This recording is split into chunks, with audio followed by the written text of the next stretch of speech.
तो दोस्तों जैसा कि यार हमने कहा था कि बहुत ही जल्द आपके लिए वीडियो लाने वाले हैं जिसमें हम क्लास 12 फिजिक्स का जो चौथा चैप्टर है गतिमान आवेश सतह चुंबकत्व वाला, इस चैप्टर के सभी महत्वपूर्ण न्यूमेरिकल्स आपको लगवाएंगे। ठीक है, देखो बात करें जो आपका चैप्टर है चौथा गतिमान आवेश सतह चुंबकत्व वाला, इसके न्यूमेरिकल जो है पेपर में बहुत ही ज्यादा पूछे जाते हैं और बहुत ज्यादा इंपॉर्टेंट आपका चैप्टर भी है न्यूमेरिकल के लिए आपका फिजिक्स के पेपर में। ठीक है, देखो इतना जान लो फिजिक्स के पेपर में कम से कम 30 से 35 नंबर का आपका न्यूमेरिकल जरूर मिलेगा, सवाल आपको मिलेंगे। इसलिए भाई साहब आपको न्यूमेरिकल में अच्छी पकड़ बनानी पड़ेगी। देखो न्यूमेरिकल से कई सारे स्टूडेंट को, ज्यादातर स्टूडेंट को डर लगता है, लेकिन डर उन्हीं को लगता है जो उसे सही से समझना नहीं चाहते। अगर आप उसे सही से समझने का प्रयास करो तो न्यूमेरिकल लगाना एकदम आसान है, आप भी न्यूमेरिकल लगा पाओगे। बस आपको करना क्या है, आपको ध्यान से समझना है न्यूमेरिकल को लगाया कैसे जाता है, किस तरह से उसके हल करने का तरीका होता है। देखो मेन होता है तरीका, अगर आप तरीके को सीख गए तो किसी भी सवाल को आप अच्छे से हल कर सकते हो। ठीक है, रटने का प्रयास करोगे तो नहीं रट पाओगे। इसलिए कभी भी कोई भी सवाल हल करो, सबसे पहले उसे हल करने का तरीका सीखो कि इस तरह का सवाल कैसे हल होता है। तो वही सब तरीके आज के इस वीडियो पे आपको सिखाने वाले।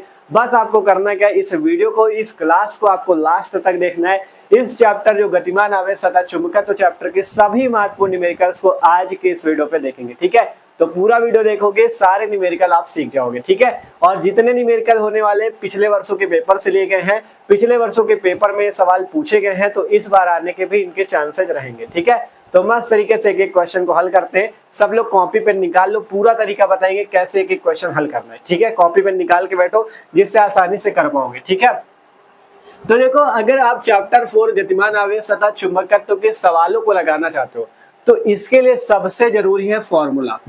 अगर आपको इस चैप्टर के फॉर्मूले तैयार है तभी आप इसके न्यूमेरिकल को लगा पाओगे। न्यूमेरिकल लगाने का सबसे पहला ट्रिक आप समझ सकते हो, सबसे पहला तरीका तो है फॉर्मूला याद करना। फॉर्मूला याद कर लो और न्यूमेरिकल लगवाने की जिम्मेदारी हमारी। ठीक है, देखो आप कैसे लगेंगे। अगर आपको इस चैप्टर के फॉर्मूले नहीं याद तो सबसे पहले फॉर्मूले याद कर लेना, इसके बाद ये वाला वीडियो देखना। ठीक है, अब मान लो फॉर्मूले तैयार है तो देखो क्वेश्चन आपको किस तरह से मिलते हैं पेपर में, वो आपको एक एक क्वेश्चन को कराएंगे। ठीक है, देखो पहला क्वेश्चन हमने लिया, बहुत इंपॉर्टेंट क्वेश्चन है, अच्छा क्वेश्चन है, सब लोग कर लोगे, बस प्रयास करना। क्वेश्चन है तार की एक वृत्ताकार कुंडली में 100 फेरे हैं। तार की एक वृत्ताकार कुंडली में 100 फेरे हैं, कहा गया प्रत्येक की त्रिज्या आपका 8 सेंटीमीटर है और उनमें 0.40 एम्पियर विद्युत धारा प्रवाहित हो रही है। कहा गया कुंडली के केंद्र पर चुंबकीय क्षेत्र का परिमाण ज्ञात करो। कुंडली के केंद्र पर चुंबकीय क्षेत्र का परिमाण आपको ज्ञात करना है। ठीक है, अच्छा क्वेश्चन है, कैसे क्वेश्चन लगेगा वो चीज आपको समझना है। ठीक है, तो इस सवाल को हल करते। देखो अब बात यह है कि भैया आप ये बताओ कि कोई भी सवाल अगर हमारे सामने आता है तो हम सबसे पहले उसमें क्या करें कि हमारा वो सवाल हल हो जाए। सबसे पहला काम आपको ये करना है, देखो आपको जो कहा हो एक बार एक दो बार उसे पढ़ लो, जिससे आपको पता चलेगा इसमें कौन सा मतलब क्या क्या दिया है और कौन सा फार्मूला लगेगा। सबसे पहले आपको दिया है तार की एक वृत्ताकार कुंडली है, एक तार से बनी एक कुंडली इस टाइप से, तार को क्या किया गया वृत्ताकार कुंडली के रूप में इस टाइप से मोड़ दिया गया है। ठीक है, अब कह रहा है इस कुंडली में 100 फेरे हैं, तो जो दिया हो पहले वो नोट कर लो, फेरों की संख्या में दी है 100। ठीक है, देखो सवाल में जो जो दिया हो उसे नोट कर लिया हो। मान लो देखो कभी कभी क्या होता है जानते हो, पेपर में स्टेप मार्किंग के नंबर मिलते हैं। अगर मान लो पेपर में कोई सवाल है, आपको मान लो उसका फॉर्मूला पता है लेकिन सवाल में कुछ आपको मिस हो रहा है कि वो सवाल नहीं आ रहा है, तो आप क्या करो, सबसे पहले अगर सवाल नहीं आ रहा सबसे पहले उसमें जो जो दिया नोट कर दो। अगर फार्मूला थोड़ा सा भी हिंट पता है, फार्मूला लगा के आप थोड़ा बहुत हल कर दो, तो आपको क्या, अगर वो सवाल गलत भी है तब भी आपको, अगर 4 नंबर का 3 नंबर का सवाल है तो 1 नंबर 2 नंबर एग्जामिनर दे देगा। क्यों? क्योंकि आपने स्टेप बाय स्टेप पूरा लगाया है। ठीक है, तो स्टेप मार्किंग के नंबर मिलते हैं, इसलिए स्टेप से चला करो, ये नहीं कि डायरेक्ट सवाल लगा दिया। ठीक है, जो जो दिया उसे नोट करो, फिर जो निकालना उसे नोट करो, तब फार्मूला लगाना है। ठीक है, सबसे पहले हमें दिया गया फेरे कितने हैं, 100 फेरे, तो फेरों की संख्या 6, फेरों की संख्या 100। आप कहा गया प्रत्येक की त्रिज्या 8 सेंटीमीटर, मतलब जितने भी फेरे हैं कुंडली के उसकी प्रत्येक की त्रिज्या 8 सेंटीमीटर की है। तो यहां से त्रिज्या हमें दी गई है, त्रिज्या कितनी दी गई है, 8 सेंटीमीटर। ठीक है, अब अगर आपको 8.0 सेंटीमीटर लिखा गया है, 8.0 का मतलब ही 8 ही लिखा है, दशमलव के बाद 0 लगा तो उसका क्या मतलब। ठीक है, तो जब भी सेंटीमीटर में दियो सबसे पहला काम करो मीटर में उसको बदल लो। ठीक है, तो 1 सेंटीमीटर बराबर आपको पता होना चाहिए कितने मीटर होता है, 10 की पावर -2 मीटर। ठीक है, तो इसे बदल लो, 8 × 10 की पावर -2 मीटर। ठीक है, ये काम हो गया, मीटर बदल लिया। अब इसके बाद क्या दिया है, और उनमें 0.40 एम्पियर विद्युत धारा प्रवाहित हो रही है। हमें धारा दी गई है, धारा को हम लोग आई से लिखते हैं, तो धारा आई का मान दिया है कितना, 0.40 एम्पियर। ठीक है, ये वैल्यू हमें दी है। अब कह रहा है कुंडली के केंद्र पर चुंबकीय क्षेत्र का परिमाण ज्ञात करो। हमसे पूछ रहा है कुंडली के केंद्र पर चुंबकीय क्षेत्र, कुंडली के केंद्र पर चुंबकीय क्षेत्र ज्ञात करो। कुंडली के केंद्र पर चुंबकीय क्षेत्र बी का मान आपको बताना है। ठीक है, कि ये जो आपने तार के आकार की कुंडली को इस टाइप से मोड़ा है, इसके केंद्र पर यहाँ पे आपको बी का मान निकालना है, कुंडली के केंद्र पर चुंबकीय क्षेत्र का। ठीक है, तो अब बात देखो, सबसे पहला काम हमने क्या किया, सवाल लगाने के लिए जो दिया था, फेरे की संख्या दी थी 100, तो हमने फेरों की संख्या लिख ली, और फेरों की संख्या को n से लिखते हैं, तो यहाँ से फेरों की संख्या n बराबर 100 दी है। ठीक है, त्रिज्या आपको दी है 8 सेंटीमीटर, उसे मीटर बदल लिया, 8 × 10⁻² मीटर। धारा में दी गई थी 0.40 एम्पियर। आप कह रहे हैं कुंडली के केंद्र पर चुंबकीय क्षेत्र निकालो। अब मेन यहाँ पे सूत्र लगेगा और आप निकाल लोगे। आप जिसको सूत्र याद होगा वही निकाल पाएगा। तो देखो सूत्र कैसे पता चलेगा, उसके लिए आप अगर पहले के जितने डेरिवेशन है उनको अच्छे से देखे हो, उनके फार्मूले तैयार है, तो आप आसानी से सूत्र लगा पाओगे। देखो एक डेरिवेशन हमने कराया था कि मान लो वृत्ताकार धारावाही कुंडली इस टाइप से है कोई। ठीक है, इस टाइप से एक वृत्ताकार धारावाही कुंडली है, उसके अक्ष के अनुदिश यहाँ पे अगर मान लो कोई बिंदु P है, अगर उस पे आपको चुंबकीय क्षेत्र निकालना है, तो उसका फॉर्मूला जो आया यहाँ पे फॉर्मूला आया था μ0 अपॉन में a² प्लस x² की पावर 3/2। ठीक है, ये आपका फॉर्मूला कब आया था, जब वृत्ताकार धारावाही कुंडली के अक्ष, मान लो ये इसका केंद्र O है, इसकी त्रिज्या अगर a है, तो अक्ष के अनुदिश, मतलब ये अक्ष होगा धारावाही कुंडली का, अक्ष के अनुदिश किसी बिंदु P पर चुंबकीय क्षेत्र का फॉर्मूला ये आया था। ठीक है, और उसमें एक विशेष स्थिति हमने बताई थी, अगर आपको धारावाही कुंडली के केंद्र पर चुंबकीय क्षेत्र पूछ ले यहाँ पे, तो ये दूरी x होती है, O से P तक की दूरी x होती है, तो आपको इस x को 0 मान लेना है। जब आप x को 0 मान लोगे तब B का फॉर्मूला आएगा μ0, और यहाँ पे 2 भी होता है फॉर्मूले में, μ0/2 NI/A, तब फॉर्मूला ये आ जाता है आपका चुंबकीय क्षेत्र का। ठीक है, क्या कहा ध्यान समझो,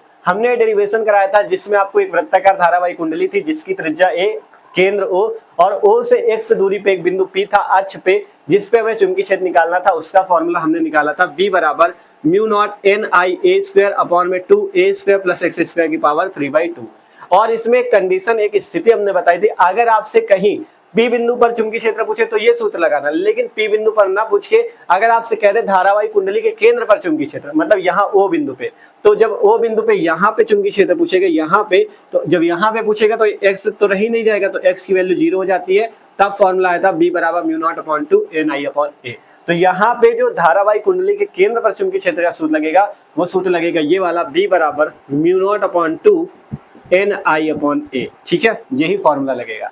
तो फॉर्मूले का आपके दिमाग में आना चाहिए कि डेरिवेशन अगर समझा है पहले, तो डेरिवेशन जो समझा उसमें फॉर्मूला कैसे आया था, क्या चीज कैसे हुआ, अगर आप वो समझो तो सूत्र लगा पाओगे। ठीक है, इसलिए हमने बताया अक्ष के अनुदिश वाला ये सूत्र था, अगर कुंडली के केंद्र पे कहे तो ये सूत्र होता है μ0/2 NI/A।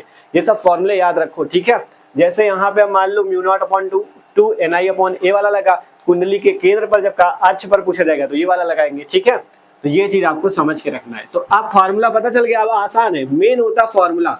अगर आप फॉर्मूला समझ गए तो कोई भी सवाल आपका लग जाएगा। ठीक है, अब फॉर्मूला हमें पता चल गया, तो अब हम कुंडली के केंद्र पे चुंबकीय क्षेत्र निकाल सकते हैं इसी सूत्र से, B बराबर μ0/2 NI/A से। तो निकाल लेते हैं, देखो B बराबर μ0।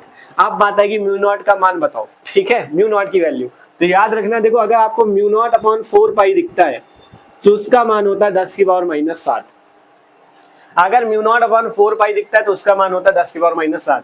आपसे यहाँ पे केवल μ0 दिया है, 4π तो है नहीं, तो केवल μ0 का मान यहाँ से निकालोगे तो μ0 बराबर 4π, भाग में उधर चला जाए गुणे में, तो 4π × 10⁻⁷। तो केवल μ0 का मान होता है 4π × 10⁻⁷। तो यहाँ से μ0 की जगह क्या रख देंगे, 4π × 10⁻⁷ बटे में 2 पहले से 2 को रख दो। ठीक है, बटे में 2 ये पहले से ना, तो इसको रख दिया, इंटू n क्या फेरों की संख्या कितनी दी है 100, इंटू I क्या चीज है, I है धारा दी है 0.40, बटे में A क्या चीज है, A आपकी त्रिज्या है। ठीक है, आपको दिखाया ना धारावाही कुंडली थे, इसका केंद्र O था और इसकी त्रिज्या A थी, तो ये त्रिज्या A है। ठीक है, त्रिज्या को यहाँ पे A से लिखा गया है, कितनी है 8 × 10⁻², मीटर में रखना, सेंटीमीटर में नहीं। ठीक है, 8 × 10⁻²। ठीक है, ये चीज आ गई। आप सिंपल सारा मान रख दिया, आपने μ0 का मान रख दिया, n का मान रख दिया, I का, A का। अब हल कर लो, आपके पास आपका आंसर। ठीक है, अब देखो 4 से काटते 4 दूना 8, ठीक है, 4 से इसे काटा 4 दूना 8, 2 से काटोगे 100 को, 2 से काटा 50 आया, 2 से काटा 25 आया, ठीक है। अब हल कर लो, यहाँ से b बराबर पाई का मान सबको पता है, पाई का मान कितना होता है 3.14 या 22/7, ठीक है, 3.14 रख लो, गुणे यहाँ पे कितना है 10 की पावर -7, यहाँ पे कितना है 0.40, ठीक है। अगर 0.40 को दशमलव हटाना चाहो तो 2 अंक पे दशमलव है, तो आप इसे लिख सकते हो 40 गुणे 10 की पावर -2, ठीक है। मतलब 0.40 में क्या है, एक 2 अंक में दशमलव है, तो दशमलव हटाओगे तो 10 की पावर -2 आ जाएगा, ठीक है। तो यहाँ से पाई का मान 3.14, 10 की पावर -7, ये आया 40 गुणे 10 की पावर -2। अब जो नीचे 10 की पावर -2 है ये ऊपर चला जाएगा तो 10 की पावर +2 आ जाएगा, ठीक है। ध्यान से देखो, ये जो नीचे 10 की पावर -2 है ऊपर चला जाएगा तो 10 की पावर +2 आया। अब नीचे का कुछ नहीं बचा है, क्यों? क्योंकि नीचे ये सब तो कट ही गए थे, 10 की पावर -2 भी हमने ऊपर ले लिया, 10 की पावर +2 हो गया। आप देखोगे यहाँ पे 10 की पावर -2 ये +2, तो ये आपस में कैंसिल, हल करोगे तो b बराबर 3.14 गुणे 40 गुणे 10 की पावर -7, ठीक है, 3.14 गुणे 40 गुणे 10 की पावर -7, 40 का गुणा कर लो, 40 में देखो ये 0 है, 0 पहले लिख लो, 4 का गुणा करो, 4 × 16 6, 1 बचा, 4 × 4 = 5, 4 × 3 = 12, कितने अंक पे दशमलव, 1 1 2 अंक पे दशमलव, यहाँ पे दशमलव लग जाएगा 10 की पावर -7। आगे हल कर लो, थोड़ा सा बचा है, b बराबर आया है 125.60, ठीक है, 125.60 गुणे 10 की पावर -7। आप चाहो तो इस दशमलव को यहाँ पे लगा सकते हो, ठीक है, या इतना भी लिख दोगे तो यह भी आंसर ही हो जाएगा, कोई दिक्कत नहीं। इतना चाहो तो इतना भी लिख सकते हो, ठीक है, इतना चाहो तो इतना ही आंसर लिख दो। अगर आप आगे हल नहीं कर पा रहे हो इतने में छोड़ दो, अगर कर पा रहे हो तो इस दशमलव को इस एक अंक पे ले जाओ, तो एक 2 अंक पीछे ले जाओगे तो 1.2560 ऐसे आएगा, 1.2560, मतलब दशमलव यहाँ पे आया 2 अंक पीछे, तो जब 2 अंक पीछे लाओगे, ठीक है, जब 2 अंक पीछे लाओगे तो यहाँ पे क्या हो जाएगा, ये जो 10 की पावर -7 है, ठीक है। देखो इस सवाल में एक चीज गड़बड़ कर दिया यार, ये तो लिखा पाई का मान 3.14, 10 की पावर -7 भी लिखा, 40 गुणे 10 की पावर -2 भी लिख दिया, ये 10 की पावर -2 भी ऊपर चला गया, इस 25 को कहाँ भूल गए, 2 से 100 को काटा था 50 आया था, फिर 2 से काटा 25 आया, 25 तो रह गया, तो अभी ये इसको कहाँ भूल जाओगे यार, यही सब गड़बड़ हो जाती थोड़ी सी अगर आप कैलकुलेशन में भूल गए तो, ठीक है।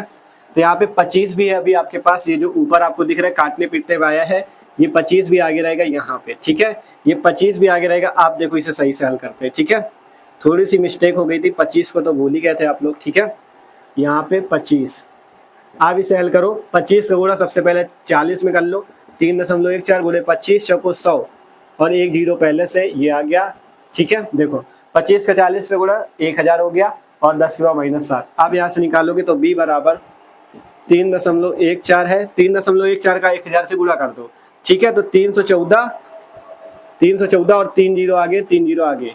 अब दशमलव कितने अंक पे था, 1 1 2 अंक पे, तो 2 अंक पे यहाँ पे दशमलव लगा लो, आगे 10 की पावर -7, ठीक है। तो यहाँ पे कितना आ गया, b बराबर 3140 गुणे 10 की पावर -7, ठीक है, 3140 गुणे 10 की पावर -7। आप चाहो तो इतने पे आंसर छोड़ दो, या दशमलव लगाना चाहो तो यहाँ पे 1 अंक पे दशमलव लगा लो, मतलब 1 2 3 अंक पीछे ले जाना है, यहाँ पे दशमलव लगाना है, तो यहाँ से कितना हो जाएगा, देखो यहाँ से कितना हो जाएगा, b बराबर 3.140, कितने अंक पे लेगा, 3 अंक पे, तो यहाँ पे 3 घात घट जाएंगी, कितना बच जाएगा, 10 की पावर -4, ठीक है। और मात्रक क्या होता है, चुंबकीय क्षेत्र के 3 मात्रक होते हैं, याद रखना, पहला होता है न्यूटन प्रति एम्पियर मीटर, दूसरा होता है वेबर प्रति मीटर स्क्वायर, ठीक है, वेबर प्रति मीटर स्क्वायर, और तीसरा होता है टेस्ला। इन तीनों मात्रक को याद रखो, कोई भी मात्रक लिख दो, ठीक है। मान लो हम लिखे देते हैं न्यूटन प्रति एम्पियर मीटर, ठीक है, यही चुंबकीय क्षेत्र आ जाएगा, 3.140 गुणे 10 की पावर -4 न्यूटन प्रति एम्पियर मीटर आंसर, ठीक है। तो सिंपल से ये सवाल आपके पास हल हो चुका है, ठीक है, आसान क्वेश्चन था। देखो कोई भी सवाल हल होता है, सबसे पहला काम जो सवाल में दिया वो नोट कर लो, जो निकालना वो नोट कर लो। हमने फेरों की संख्या दी थी, हमने नोट कर लिया, त्रिज्या दी थी, त्रिज्या नोट कर लिया, धारा दी थी, धारा नोट कर लिया, कुंडली के केंद्र पे चुंबकीय क्षेत्र पूछ रहा था, बी का मान, तो फॉर्मूला बस पता है अगर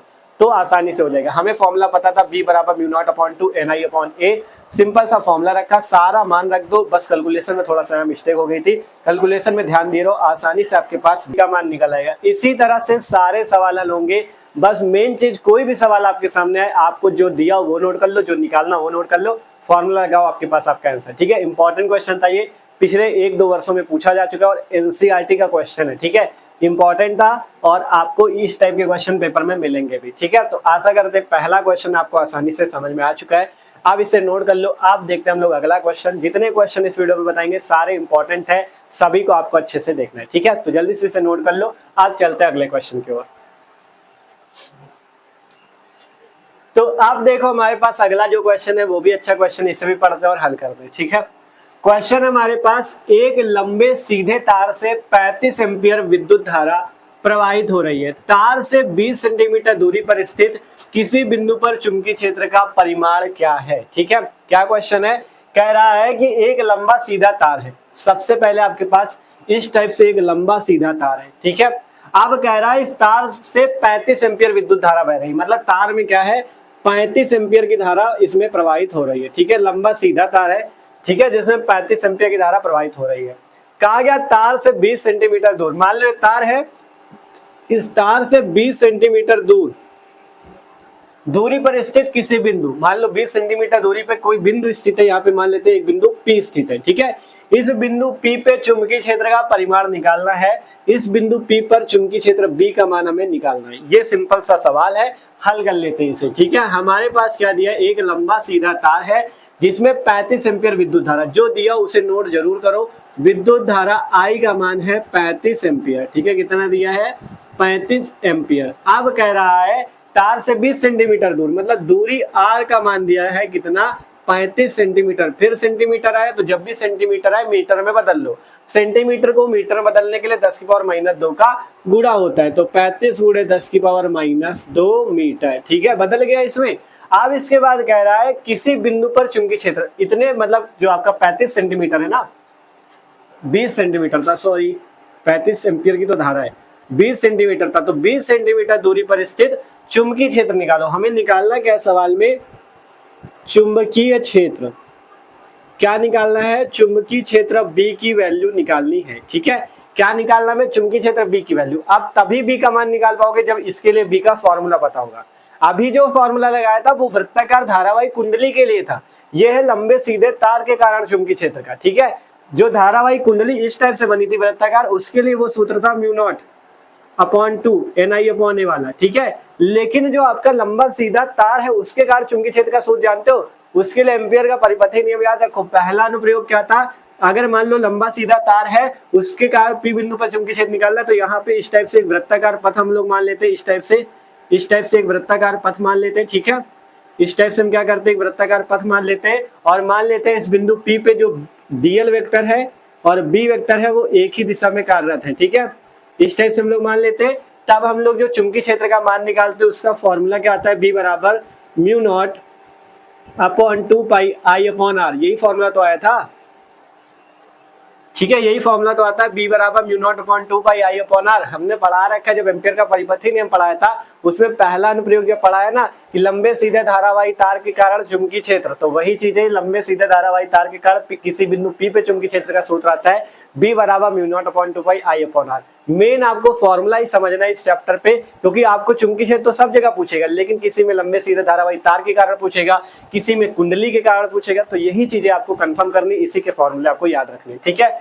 तो ये किसका फॉर्मूला यहाँ पे लगेगा, ये वाला, जिसमें आपको लंबे सीधे धारावाही तार के कारण पूछ रहा है। तो B का फॉर्मूला क्या लग जाएगा, μ0/2 पाई I/R, ठीक है, ये फॉर्मूला लगेगा। अब आपको हमने अभी मान बताया था किसका, μ0/4 पाई का। μ0/4 पाई का मान कितना होता है, 10 की पावर -7। अब है यहाँ पे μ0/2 पाई, जब 2 पाई है तो यहाँ से 2 हटा दो, तो μ0/2 पाई अगर बना है तो 2 हटा, मतलब 2 अलग हुआ, तो 2 यहाँ पे क्या हो जाएगा गुणे में, तभी तो 2 दूना 4 पाई होगा। तो ये जो 2 है इसको इधर भेज दो, तो यहाँ से क्या हो जाएगा μ0/2 पाई बराबर 2 गुणे 10 की पावर -7, ठीक है। μ0/2 पाई क्या हो गया, जो 2 था यहाँ का जो 4 पाई था इसका 2 हटा के उधर गुणा कर दिया गया, ठीक है। तो 2 गुणे 10 की पावर -7 हो जाएगी μ0/2 पाई की वैल्यू, ठीक है, इंटू I/R। अब I/R की वैल्यू रख दो, आपके पास B का मान आ जाएगा, सिंपल सा, ठीक है। I की वैल्यू कितनी 35 एम्पियर बटा R की वैल्यू 20 गुणे 10 की पावर -2। अब तो सब लोग हल कर लोगे, 2 से काटो, 2 दाम 20, ठीक है। हल करते हैं, B बराबर ऊपर बचा 35 गुणे 10 की पावर -7, 35 गुणे 10 की पावर -7, यहाँ पे 10 गुणे 10 की पावर -2, 10 गुणे 10 की पावर -2, ठीक है। अब हल कर लेते इसे, ठीक है। यहाँ से अगर देखोगे तो देखो B बराबर 35 गुणे 10 की पावर -7 ऊपर है, यहाँ पे हल करोगे 10 की पावर 1 मान लो, 10 की पावर 1 और 10 की पावर -2 मिलकर 10 की पावर -1।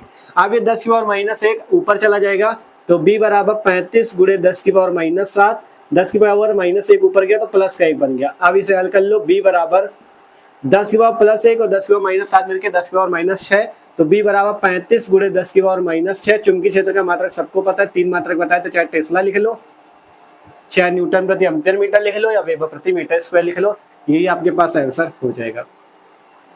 ठीक है, सिंपल सा ये सवाल भी आपने हल कर लिया, एकदम आसान क्वेश्चन था। बस मेन फॉर्मूला हमने बताया, मेन फॉर्मूला पता है, ये वाला हमें पता था, सीधे धारावाही तार के कारण चुंबकीय क्षेत्र का b बराबर μ0/2π/I/r, सिंपल हमने लगाया, हमारे पास हमारा आंसर आ गया। ठीक है, तो ये सवाल भी हल है। अब हम लोग चलते हैं अगले क्वेश्चन की। जितने क्वेश्चन है सभी इंपॉर्टेंट है, अच्छे से देखते रहना। ठीक है, तो जल्दी से नोट करो। अब देखते हैं अगला क्वेश्चन। आप देखते हैं अगला क्वेश्चन। अगला क्वेश्चन भी अच्छा क्वेश्चन है, इसे भी अच्छे से हम लोग हल कर लेंगे। ठीक है, तो क्वेश्चन हमारे पास देखो, कह रहा है 36 तल में रखे एक लंबे तार में 50 एम्पीयर विद्युत धारा उत्तर से दक्षिण की ओर प्रवाहित हो रही है। तार के पूर्व में 2.5 मीटर दूरी पर स्थित किसी बिंदु पर चुंबकीय क्षेत्र B का परिमाण और उसकी दिशा, मतलब इस बार B का परिमाण मतलब B का मान भी पूछ रहा है और B की दिशा भी पूछ रहा है। दिशा कैसे निकाल सकते हो वो भी आपको यहीं पे सीखना है, टेंशन न लो। ठीक है, सबसे पहले कहा 36 तल में रखे एक लंबे तार। 36 तल में आपको इस टाइप से एक लंबा तार रख लेना है। रख लिया आपने लंबा तार। अब इसमें कह रहा है 50 एम्पीयर विद्युत धारा बह रही है। इसमें कितनी धारा बह रही है? 50 एम्पीयर। लेकिन इसकी दिशा बताइए कि किस दिशा में बह रही है। इसकी दिशा उत्तर से दक्षिण बताई गई। दिशा सबको पता है, इस टाइप से दिशा लिखी जाती है। ठीक है, इस टाइप से आपको बना लेना। ये उत्तर दिशा हो जाएगी, ये दक्षिण दिशा हो जाएगी, ये पूरब दिशा हो जाएगी, ये पश्चिम दिशा हो जाएगी। ठीक है, सबको पता है ना, उत्तर दक्षिण पूरब पश्चिम। ठीक है, तो यही चीज है। कह रहा है विद्युत धारा उत्तर से दक्षिण की ओर, उत्तर ऊपर है, उत्तर से दक्षिण मतलब नीचे की ओर प्रवाहित हो रही है। ठीक है, उत्तर से दक्षिण की ओर प्रवाहित हो रही है मतलब नीचे की ओर। इससे आपको दिशा का पता चल रहा है, धारा किस दिशा में। कहा गया 50 एम्पीयर विद्युत धारा उत्तर से दक्षिण की ओर, तो उत्तर ये रहा, उत्तर से दक्षिण मतलब नीचे की ओर प्रवाहित हो रही है। अब कहा गया तार के पूर्व में, पूर्व कहाँ है? इधर। तार ये पूर्व कहाँ? तार का इधर साइड। तार के पूर्व में 2.5 मीटर दूरी पे, तार के पूर्व में 2.5 मीटर दूरी पे स्थित किसी बिंदु, इसमें भी स्थित बिंदु मान लेते हैं, P बिंदु है। ठीक है, P बिंदु पर चुंबकीय क्षेत्र B का मान ज्ञात करो। इसमें B का मान ज्ञात करो और B की दिशा भी ज्ञात करो। ठीक है, B का मान और उसकी दिशा ज्ञात करो कि B कहाँ पे है। ठीक है, तो उसकी दिशा कैसे ज्ञात होगी वो भी आपको यहाँ पे सीखना पड़ेगा। तो देखो सिंपल सा जो बात कही पहले हमने बना लिया। हमसे एक तार कहा था 50 एम्पीयर विद्युत धारा बह रही है, लेकिन धारा की दिशा बताई उत्तर से दक्षिण, उत्तर से दक्षिण बह रही है। पूर्व में एक 2.5 मीटर दूरी पे एक बिंदु है, 2.5 मीटर दूरी पे एक बिंदु P है, जिसपे चुंबकीय क्षेत्र का मान निकालना और उसकी दिशा भी निकालनी है।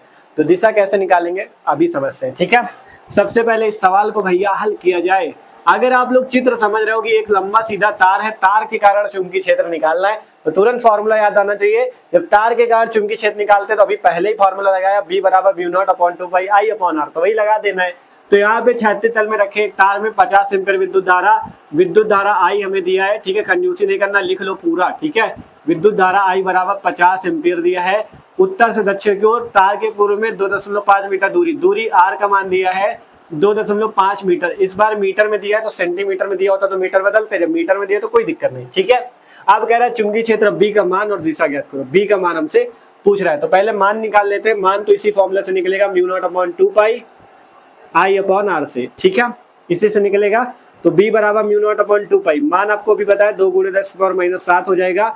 I की वैल्यू 50 है, R की वैल्यू 2.5 है। ठीक है, ये चीज आया, इसे हल कर लेते हैं। μ0/2π की वैल्यू 2 × 10⁻⁷, I की वैल्यू 50 बटे R की वैल्यू 2.5। हल करते हैं। यहाँ से अगर दशमलव हटाओ तो ऊपर एक जीरो बढ़ जाएगा, क्योंकि दशमलव के बाद एक अंक है ना, दशमलव हटाओगे ऊपर एक जीरो बढ़ा, तो मतलब नीचे बन गया 25, ऊपर बन गया 500। ठीक है, तो 2 × 10⁻⁷, वहां पे 500 बटा 25। ये कैसे बनाया समझ में आया ना, 2.5 था, अगर दशमलव के बाद एक अंक है तो दशमलव हटाने पे ऊपर एक जीरो बढ़ता है, अगर दशमलव के बाद नीचे 2 अंक है, दशमलव हटाओगे तो ऊपर 2 जीरो बढ़ेगा। ये चीज सीखना है। ठीक है, 25 से काटो 500 को, 25 दूनी 50, जीरो। ठीक है, अब 20 के 2 से गुणा कर लो, 20 दूना 40 गुणे 10⁻⁷ हल कर लो इसे। अब इस जीरो है यहाँ पे, इस जीरो को हटाना चाहो तो जीरो देखो, 40 का मतलब है 4 × 10, 40 का मतलब 4 × 10, तो 10 की पावर 1 मान सकते हो, 10 की पावर 1 और 10⁻⁷ मिलके 10⁻⁻6। तो B का मान आ गया 4 × 10⁻⁻6 न्यूटन प्रति एम्पियर मीटर या वेबर प्रति मीटर स्क्वायर या टेस्ला। ठीक है, ये क्या आया, बी का मान आया। अब बात आती है दिशा, बी की दिशा कैसे निकलेगी।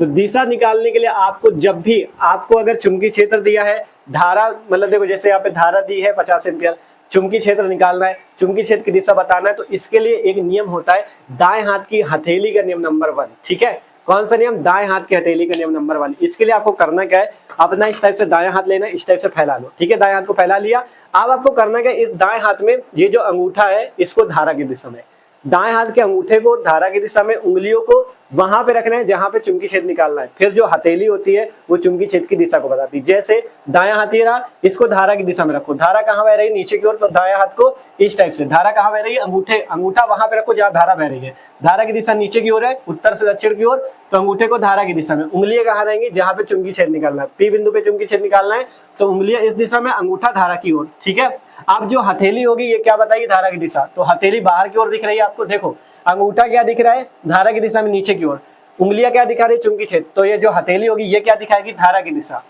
वो हथेली क्या दिखाएगी, चुंबकीय क्षेत्र की दिशा। हथेली क्या दिख रही है, बाहर की ओर, तो हथेली की दिशा क्या है, बाहर की ओर, तो मतलब चुंबकीय क्षेत्र की दिशा क्या हो जाएगी, कागज के तल के लंबवत बाहर की ओर। ठीक है, तो यहाँ से चुंबकीय क्षेत्र की दिशा आपको लिख देनी है कागज के तल के लंबवत बाहर की ओर, कागज के तल के लंबवत बाहर की ओर, ये इसकी दिशा हो जाएगी। ठीक है, तल के लंबवत बाहर की ओर। ठीक है, यही इसकी दिशा हो जाएगी।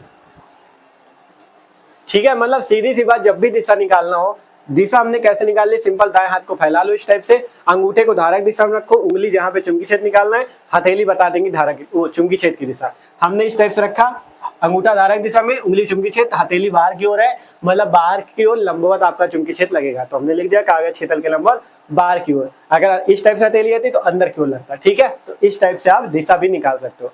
तो ये क्वेश्चन में यही आंसर हो जाएगा। ठीक है, सिंपल सा क्वेश्चन था, आपको समझ में आया होगा। ठीक है, इसी टाइप से जितने क्वेश्चन सभी को देखेंगे, टेंशन ना लो।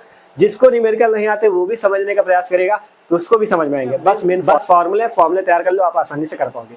तो अब इस सवाल को भी नोट कर लो। अब चलते हैं अगले सवाल की ओर। और एक चीज जान लो, जो लोग चैनल पे न हो सब्सक्राइब करके रखना, क्योंकि ये चैनल आपको बोर्ड एग्जाम की तैयारी के लिए बहुत काम आएगा। इसमें फिजिक्स, केमिस्ट्री सभी सब्जेक्ट के हम लोग तैयारी कर रहे हैं। अभी क्लास 12 फिजिक्स की बात करें तो इसमें चौथा चैप्टर कंप्लीट हो जाएगा, आज से न्यूमेरिकल कर लेंगे, पांचवा स्टार्ट होने वाला है। केमिस्ट्री की बात करें उसमें भी 4 चैप्टर कंप्लीट करा दिए, अब पांचवा उसमें भी स्टार्ट होने वाला है। अगर आप इस वीडियो को मान लो बहुत बाद में देख रहे हो तो आपको डिस्क्रिप्शन में प्लेलिस्ट चेक कर लेनी, फिजिक्स की प्लेलिस्ट है, वहां पे आपको चैप्टर 1 से सारे वीडियो वही मिलेंगे। मान लो बाद में देख रहे हो आगे के चैप्टर के वीडियो भी आ चुके हो तो आप लोग वहाँ प्लेलिस्ट पे चेक कर सकते हो। केमिस्ट्री की प्लेलिस्ट है, वहां पे भी वीडियो जाके चेक कर सकते हो। ठीक है, तो आप लोग मस्त तैयारी कर सकते हो। चैनल से जुड़ जाओ, सब्सक्राइब कर लो और इस वीडियो को अपने दोस्तों के साथ भी शेयर करो, जिससे उनको भी बताओ कि चैनल पे मस्त तैयारी चल रही है, आके पढ़ो चल के सब लोग। ठीक है, सबको बताओ। तो आप जल्दी से इस सवाल को नोट कर लो। आप चलते हैं अगले सवाल की ओर। तो अब हमारे पास अगला जो सवाल है, ये सवाल बहुत अच्छा सवाल है, इसको भी आपको अच्छे से देखना है। ठीक है, सवाल आपके पास है, कह रहा है पास फेरों वाली एक परिनालिका इस बार दी गई है।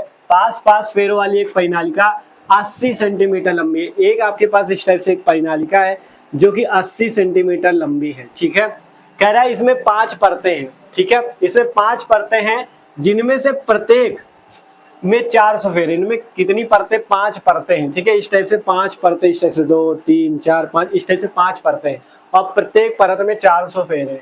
कह रहा परिनालिका का व्यास 1.8 सेंटीमीटर है। यदि इसमें 8 एम्पियर की विद्युत धारा प्रवाहित की रहे तो परिनालिका के भीतर केंद्र के पास चुंबकीय क्षेत्र B का मान निकालो। ठीक है, परिनालिका के भीतर केंद्र के पास चुंबकीय क्षेत्र B का मान निकालो।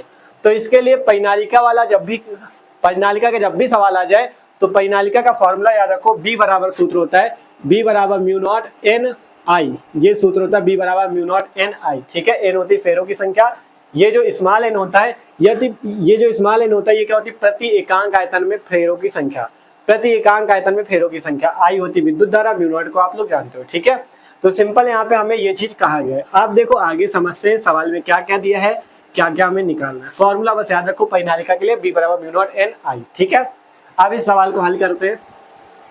हमें सबसे पहले यहाँ पे परिनालिका की बात कही है तो परिनालिका ऊपर ही लिख दो जिससे हमें पता चले परिनालिका का सवाल है। ठीक है, अब कह रहा है पास फेरों वाली एक परिनालिका 80 सेंटीमीटर लंबी है।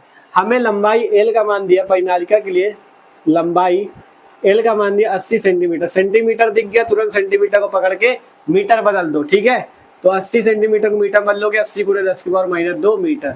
अब कह रहा है इसमें 5 परतें हैं, ठीक है। कितनी परतें हैं? 5 परत, 5 परतें हैं, ठीक है। 5 परतें हैं, इसमें क्या है, परिनालिका में 5 परतें हैं, जिनमें से प्रत्येक में 400 फेरे। मतलब अगर 5 परत है तो प्रत्येक में, मतलब जितनी पांचों परतें हैं, पांचों में क्या है, 400 फेरे हैं। मतलब सीधी बात कही गई, एक परत में कितने फेरे हैं? 400। एक परत में 400 फेरे हैं, ये बात कह रहा है वो, ठीक है। पहले कहा कि इसमें 5 परतें, परिनालिका में 5 परत है, मतलब परिनालिका 5 परतों से मिलकर बनी, इस टाइप से 5, ठीक है। 5 परतों से मिलकर बनी, और कह रहा है जिनमें से प्रत्येक में 400 फेरे। यहाँ पढ़ो, जिनमें से प्रत्येक में 400 फेरे। मतलब पहले कहा परिनालिका में 5 परतें, फिर कह रहा है जिनमें से प्रत्येक में 400 फेरे, मतलब सभी परतों में 400 फेरे हैं। तो यहाँ से बात करें, हमें कहा गया 5 परतें हैं परिनालिका में, फिर कहा गया एक परत में 400 फेरे, मतलब प्रत्येक परत में 400 फेरे, मतलब एक एक परत में 400 फेरे हैं। मतलब यहाँ से अगर कुल फेरों की संख्या निकाले, कुल फेरों की संख्या, कुल फेरों की संख्या निकाले n का मान, कुल फेरों की संख्या को कैपिटल N से लिखते हैं। तो कुल फेरों की संख्या निकालोगे तो पहले 5 परतें और एक परत में 400 फेरे। अगर एक परत में फेरों की संख्या 400 तो 5 परत में 5 गुणे 400, ठीक है। तो 5 गुणे 400 हो जाएंगे, इसे हल करोगे 400 पंचे 2000। समझ में आया कि नहीं? एक परत में अगर 400 फेरे, जैसे एक पेन की कीमत 10 रुपया, तो 5 पेन की 5 गुणे 10, वैसे ही एक परत में अगर 400 फेरे तो 5 परत में 400 गुणे 5, ठीक है। ये चीज हो गया। इसके बाद कह रहा है परिनालिका का व्यास दिया है, परिनालिका का व्यास इस बार दे रखा है। परिनालिका का व्यास, व्यास कितना दिया है? 1.8 सेंटीमीटर। तुरंत मीटर बदल लो, 1.8 गुणे 10⁻2 मीटर। अब ज्यादातर स्टूडेंट को पता होगा व्यास को अगर त्रिज्या में बदलना है तो क्या करना होता है। मतलब अगर व्यास, किसी वृत्त का व्यास दिया है, त्रिज्या निकालना है, तो आपको पता है त्रिज्या व्यास का आधा होती है। तो अगर यहाँ पे परिनालिका का व्यास दिया तो त्रिज्या निकालना, तो हम इसका आधा कर देंगे। तो त्रिज्या अगर निकालना पड़ जाए परिनालिका की, तो त्रिज्या के लिए क्या हो जाएगा, त्रिज्या के लिए, ठीक है। त्रिज्या के लिए यहाँ से क्या हो जाएगा, अगर व्यास हमें दिया त्रिज्या निकालनी है, ठीक है, तो त्रिज्या के लिए यहाँ से क्या हो जाएगा, व्यास का आधा, मतलब 1.8 गुणे 10⁻2 का आधा, मतलब बटे 2, ठीक है। इसे हल करोगे तो कितना आ जाएगा, 0.9 × 10⁻²। हल कर लो तो 9 गुणे 10⁻³ मीटर, ठीक है। ये वैल्यू आ जाएगी। देखो, जब भी किसी का व्यास दियो त्रिज्या तुरंत निकाल लो, त्रिज्या व्यास का आधा होती है। परिनालिका का व्यास 1.8 सेंटीमीटर था, मीटर मतलब 1.8 गुणे 10⁻2 मीटर। त्रिज्या निकाला 9 गुणे 10⁻³ मीटर, ठीक है। ये आ गया, इसका आधा करने पे, इतना हल करने पे आया। अब कह रहा है 8 एम्पियर विद्युत धारा, यदि इसमें 8 एम्पियर विद्युत धारा, धारा भी दिया है I बराबर 8 एम्पियर, बहुत सारी हमें वैल्यू दी गई है यहाँ पे, 8 एम्पियर की धारा दी है। अब कह रहा है परिनालिका के भीतर केंद्र के पास चुंबकीय क्षेत्र, चुंबकीय क्षेत्र पूछ रहा है B का मान, चुंबकीय क्षेत्र B का मान हमसे पूछा जा रहा है। चुंबकीय क्षेत्र B का मान बताओ, ठीक है। हमसे चुंबकीय क्षेत्र B का मान पूछ रहा है कि चुंबकीय क्षेत्र B यहाँ पे कितना आएगा। इतनी वैल्यू दी, परिनालिका की लंबाई दे रखा है, 5 परतें दी, एक परत में 400 फेरे, तो मतलब कुल फेरों की संख्या 2000 आ गई। परिनालिका का व्यास दिए, त्रिज्या निकाल सकते हो, धारा 8 एम्पियर दे, चुंबकीय क्षेत्र पूछ रहा है। अब मेन फॉर्मूला हमारे पास होता है B बराबर μ0 NI, ये फॉर्मूला होता है, इसी से चुंबकीय क्षेत्र निकलेगा, ठीक है। B बराबर μ0 NI से, तो हमें यहाँ पे देखो μ0 तो पता चल जाएगा 4 पाई गुणे 10⁻7। धारा I पता है क्या, धारा I पता है क्या, धारा I, हाँ ये पता 8 एम्पियर, लेकिन हमें स्मॉल n नहीं पता, स्मॉल n नहीं पता, हमें कैपिटल N पता है। हमें क्या है, कैपिटल N पता है। कैपिटल N कुल फेरों की संख्या है, और स्मॉल n जो होती है प्रति एकांक आयतन में फेरों की संख्या होती है। तो सबसे पहले हम स्मॉल n का मान निकाल लेते हैं। लिखते हैं प्रति एकांक आयतन में, प्रति एकांक आयतन में फेरों की संख्या, फेरों की संख्या, प्रति एकांक आयतन में फेरों की संख्या को स्मॉल n से लिखते हैं। अगर आपको स्मॉल n निकालना है तो स्मॉल n बराबर सूत्र होगा कुल फेरों की संख्या बटे लंबाई, ठीक है। तो स्मॉल n क्या हो जाएगा, स्मॉल n बराबर हो जाएगा कुल फेरों की संख्या बटा लंबाई n, ठीक है। अगर आपको प्रति एकांक आयतन में फेरों की संख्या निकालनी है तो कुल फेरों की संख्या पता है 2000, तो कुल फेरों की संख्या बटे में लंबाई, कुल फेरों की संख्या कितना है 2000 बटा लंबाई कितनी है, लंबाई कहीं दी थी हमें, लंबाई ये रही 80 सेंटीमीटर थी, तो 80 गुणे 10⁻², ठीक है। इतनी हमें लंबाई दी है, इसको अभी ऐसे लिख रहा हूं, n का मान पता चल गया। अब चुंबकीय क्षेत्र पूछ रहा है, अब चुंबकीय क्षेत्र B का मान पूछ रहा है, निकाल लो। चुंबकीय क्षेत्र B बराबर म्यू नॉट एन आई। ठीक है, ये फॉर्मूला लगाएंगे तो बी बराबर म्यू नॉट का मान सबको पता है 4 पाई गुणे 10 की पावर माइनस 7 इंटू एन का मान यह है 2000 बटा 80 गुणे 10 की पावर माइनस 2। धारा हमें पता थी, धारा कहाँ गई, 8 एम्पियर की धारा है, धारा 8 एम्पियर की। हल करते हैं, देखो आंसर आएगा 8 से काटो 8 दाम 80, ठीक है 10 से काटोगे 1 0 ये कट गया, बचेगा क्या, बी बराबर 4 पाई गुणे 10 की पावर माइनस 7, यहाँ पे आया 200 और क्या बचेगा, देखो सही से पहले देख लो गड़बड़ ना हो जाए।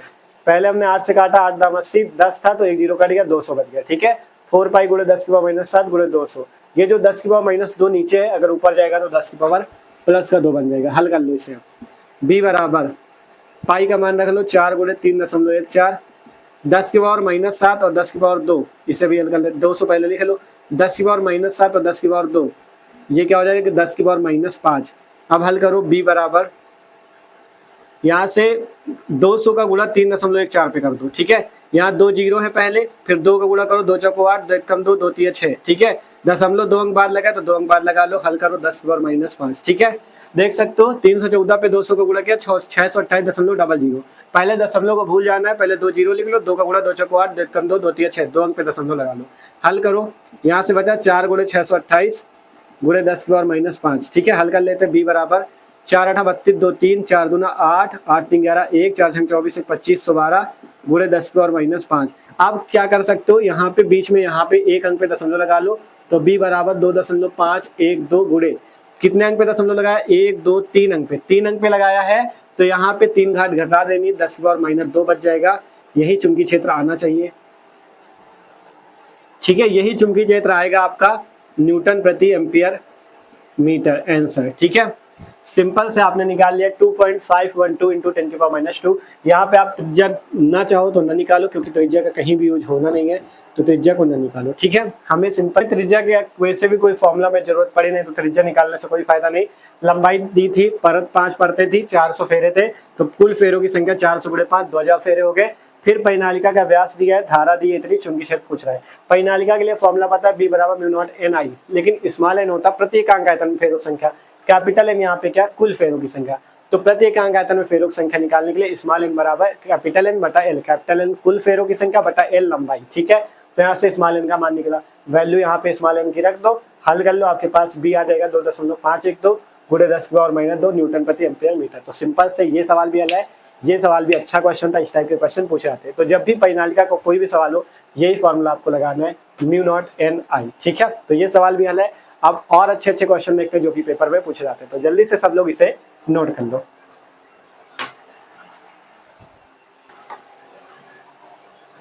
तो आप देखते हैं हम लोग अगला सवाल। अगला जो सवाल है वो भी अच्छा क्वेश्चन है, देख सकते हो। पढ़ते हैं क्वेश्चन को।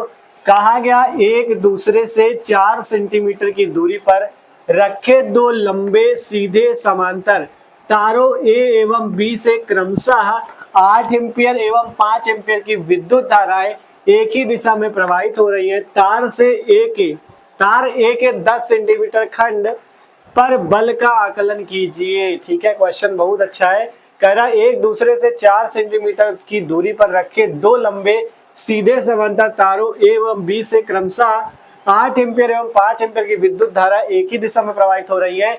तार ए के 10 सेंटीमीटर खंड, मतलब तार ए की जो 10 सेंटीमीटर खंड का मतलब 10 सेंटीमीटर लंबाई पर बल का आकलन कीजिए, बल का मान निकालिए। ठीक है, तो हमारे पास सिंपल से दो एक समान रूप से समांतर लंबे सीधे धारावाही तार है, जिनमें दोनों में धाराएं एक ही दिशा में प्रवाहित हो रही है। धाराओं के मान भी दिए गए हैं, एक में 8 एम्पियर एक में 5 एम्पियर, और तारों का नाम ए और बी है। इसमें 8 एम्पियर की धारा है मान लो, इसमें 5 एम्पियर की धारा है। ठीक है, दो तार है जिनमें 8 एम्पियर और 5 एम्पियर की धारा है, ए और बी उनका नाम है। ठीक है, अब कह रहा है इनके बीच की दूरी 4 सेंटीमीटर की दूरी पर रखी है। इनके बीच की दूरी क्या है, 4 सेंटीमीटर की दूरी पर ये रखे गए हैं। ठीक है, अब कह रहा है कि एक ही दिशा में धारा प्रवाहित हो रही है, तो धारा को हमने एक ही दिशा में दिखाया, चाहे ऊपर की ओर दिखा दो चाहे नीचे की ओर दिखा दो। ठीक है, कह रहा है तार ए के 10 सेंटीमीटर खंड, मतलब तार ए की लंबाई एल का मान दिया 10 सेंटीमीटर। अब कह रहा है 10 सेंटीमीटर खंड पर बल का आकलन एफ का मान निकालिए। ठीक है, तो अच्छा क्वेश्चन है, सिंपल से हल हो जाएगा। अगर आप ये वाला जब चित्र देखोगे कि दो समांतर सीधे धारावाही तार है, उनके बीच में दूरी है कुछ आर मान लो, दोनों में अलग अलग धारा है, बल का सूत्र आपको तुरंत याद आ जाना चाहिए, बल का सूत्र होता है F बटा L बराबर म्यू नॉट अपॉन 2 पाई, ठीक है, mu naught upon 2 pi I1 I2 upon R, ये वाला फॉर्मूला होता है I1 I2 अपॉन R, ठीक है। ये बल के सूत्र होता है जिसमें से एम्पीयर की परिभाषा आई थी, F upon L equal to mu naught upon 2 pi I1 I2 upon R। आप चाहो तो इस L को यहाँ से हटा के उधर भी गुणा इसका कर सकते हो, ठीक है, यहाँ पे इधर साइड इसका गुणा कर लो, ये फॉर्मूला होता है, यही फॉर्मूला यहाँ पे लगेगा, सवाल हल हो जाएगा, ठीक है। सबसे पहले क्या क्या दिया, एक दूसरे से 4 सेंटीमीटर की दूरी, मतलब हमें इन दोनों तारों के बीच की दूरी 4 सेंटीमीटर दी है, दूरी R का मान दिया है 4 सेंटीमीटर, इसे मीटर में बदलोगे 10 की पावर -2 से गुणा, मीटर में बदल गया। दूरी पर रखे दो लंबे सीधे समांतर तारों एवं बी से क्रमशः 8 एम्पियर एवं 5 एम्पियर, दो अलग अलग धारा है, 8 एम्पियर और 5 एम्पियर। 8 एम्पियर को I1 मान लेते हैं, 8 एम्पियर की धारा, और I2 मान लेते हैं 5 एम्पियर की धारा, ठीक है, दो अलग अलग धारा है इसलिए 8 और 5 हो गई, ठीक है, I1 I2 हो गई 8 और 5 एम्पियर, ठीक है। कह रहा विद्युत धारा एक ही दिशा में प्रवाहित हो रही, तार ए के 10 सेंटीमीटर खंड, मतलब तार ए की 10 सेंटीमीटर लंबाई दी गई है, खंड का मतलब लंबाई, लंबाई L हमें दिया गया है 10 सेंटीमीटर। अब कह रहा है बल का आकलन कीजिए, मतलब बल F का मान निकालिए, सिंपल सा फॉर्मूला लगा दो आपके पास बल आ जाएगा, ठीक है। बल F का मान निकालना है, F बराबर सूत्र होता है mu naught upon 2 pi I1 I2 upon R into L, ठीक है, ये फॉर्मूला होता है। आप फार्मूले पे सारे मान रहे तो आंसर आपके सामने। तो F बराबर म्यू नॉट अपॉन 2 पाई, इसकी वैल्यू हो जाएगी 2 गुणे 10 की पावर -7, ठीक है, क्योंकि म्यू नॉट अपॉन 4 पाई की 10 की पावर -7 होती है, जब 2 पाई है तो 2 गुणे 10 की पावर -7। I1 I2 कहाँ है, 8 गुणे 5, I1 8 है, 8.0 दशमलव के बाद 0 तो कोई मतलब नहीं, केवल 8 है, I2 की वैल्यू 5 है, बटे में R कितना है, R को मीटर में बदला था, 4 गुणे 10 की पावर -2। L भी सेंटीमीटर में, इसे भी मीटर में बदल लो, भूलो नहीं, 10 गुणे 10 की पावर -2 मीटर, ठीक है। यहाँ पे L की वैल्यू ये रखनी है 10 गुणे 10 की पावर -2, ठीक है। ध्यान से देखो कुछ गड़बड़ तो नहीं हुआ। सबसे पहले म्यू नॉट अपॉन 2 पाई 2 गुणे 10 की पावर -7, I1 I2 8 गुणे 5 बटा R, ये रहा। L की वैल्यू मीटर में चेंज कर लो, 10 गुणे 10 की पावर -2, हल कर लेते हैं। यहाँ देखोगे 10 की पावर -2 नीचे भी ऊपर भी कैंसिल हो जाएगा, और क्या कट सकता है यहाँ से, देखो 2 से काटो, 2 दूना 4, 2 से काटो, 2 पंचे 10, हल कर लो यहाँ से। F बराबर 5 50 25, 25 अट्ठे कितना होता है, 25 अट्ठे 200 होता है ना, 200 गुणे यहाँ पे 10 की पावर -7, 200 गुणे 10 की पावर -7, इसे हल कर लेते हैं।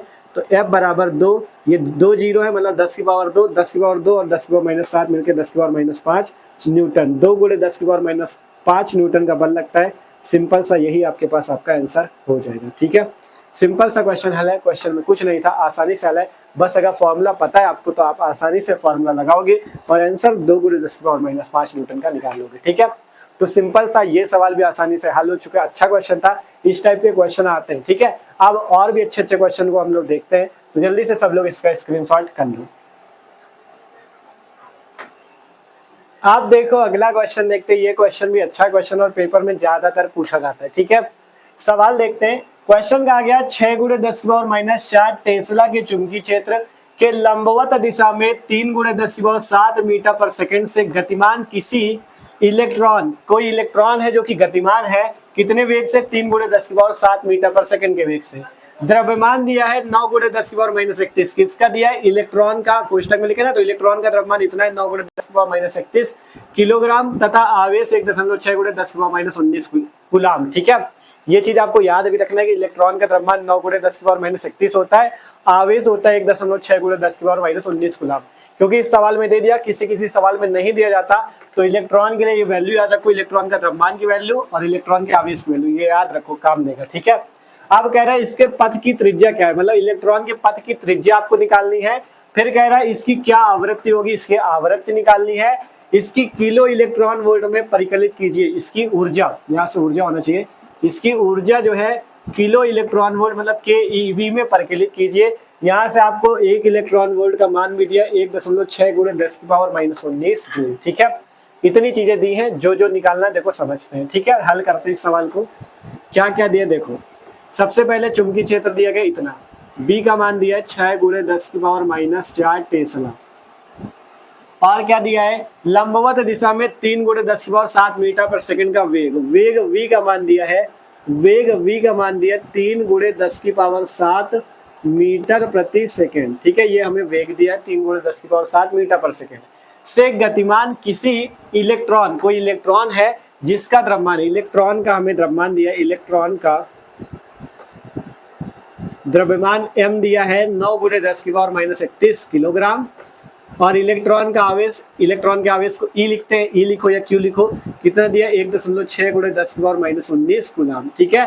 के पथ की त्रिज्या, मतलब हमसे R का मान पूछ रहा है, ठीक है, R का मान पूछ रहा है। आप इसे Q भी लिख सकते हो आवेश को, या इलेक्ट्रॉन के आवेश को E लिखा जाता है, इसलिए Q बराबर E बराबर इतनी वैल्यू, ठीक है। हमें पथ की त्रिज्या R निकालनी है, और क्या निकालनी, इसकी क्या आवृत्ति होगी, हमें आवृत्ति न्यू का मान निकालना है। आवृत्ति को न्यू से भी लिख सकते हो या एफ से भी लिख सकते हो, ऐसे एफ से लिख सकते हो। आवृत्ति एफ निकालनी है, और ऊर्जा भी निकालनी, ई का मान, ऊर्जा हमें निकालनी है किसमें, किलो इलेक्ट्रॉन वोल्ट के ईवी में, ये याद रखना, ठीक है, ये चीज याद रखना। तो इतनी चीजें निकालनी, आर का मान, आवृत्ति एफ का मान, और ऊर्जा का मान। तो सिंपल निकालते हैं, फॉर्मूला पता है तो सब कुछ निकाल लोगे। फॉर्मूला देखो, त्रिज्या का फॉर्मूला होता है mv/qb, ठीक है, ये आर का फॉर्मूला होता है। और आपका बात करें आवर्तकाल का, आवर्तकाल का फॉर्मूला होता है 2πm/qb। अगर किसी सवाल में आवर्तकाल पूछे तो इसका फॉर्मूला होता है 2πm/qb। अगर आवृत्ति पूछे तो इसका उल्टा हो जाता है qb/2πm, ठीक है। ये सभी फॉर्मूले अगर आपको याद है तो आप आसानी से निकाल सकते हो, मेन फॉर्मूले हैं, ठीक है। ये जब आवेशित कण की गति वाला देखा था ना, तो उसमें ये सभी फॉर्मूले हमने निकाल के दिखाए थे आपको, ठीक है। तो अगर आपने नहीं देखा तो पहले आपको उस वीडियो को देख लेना चाहिए जिससे फॉर्मूले निकल के आए थे, ठीक है। तो सिंपल सबसे पहले त्रिज्या निकाल लेते हैं। त्रिज्या पूछा गया है, त्रिज्या का फॉर्मूला होता है त्रिज्या r बराबर mv/qb। mv/qb, m जानते हो क्या है, m इलेक्ट्रॉन का द्रव्यमान, v क्या हो जाएगा, वेग हो जाएगा, q क्या हो जाएगा, आवेश हो जाएगा, b क्या हो जाएगा, चुंबकीय क्षेत्र। तो यहाँ से r बराबर m का मान देखो कहाँ है, m का मान कहाँ गया, m का मान ये रहा 9 × 10⁻31 इंटू v की वैल्यू कहाँ है, v 3 × 10⁷ बटे में q इंटू बी, q कहाँ है, q रहा ये 1.6 × 10⁻19 इंटू बी कहाँ है 6 × 10⁻4, ये चीज आ जाएगा, ठीक है। अब कुछ नहीं करना, हल कर लो, आपके पास आपका आंसर, ठीक है। हल कैसे होगा देखो, सबसे पहले 3 से इसे काटो, 3 त्रिको 9, 3 दूना 6, ठीक है। आगे हल करते हैं, देखो r बराबर 3 का 3 से गुणा, 3 त्रिको 9 और 10⁻31 और प्लस का 7 10⁻24, ठीक है, बटे में 2 का 1.6 से गुणा 3.2 गुणे 10⁻19 और 10⁻4 मिलके 10⁻23, ठीक है। अब आगे हल करते हैं यहाँ से, ठीक है। इसके आगे का r बराबर है 9/3.2, ठीक है, 9/3.2।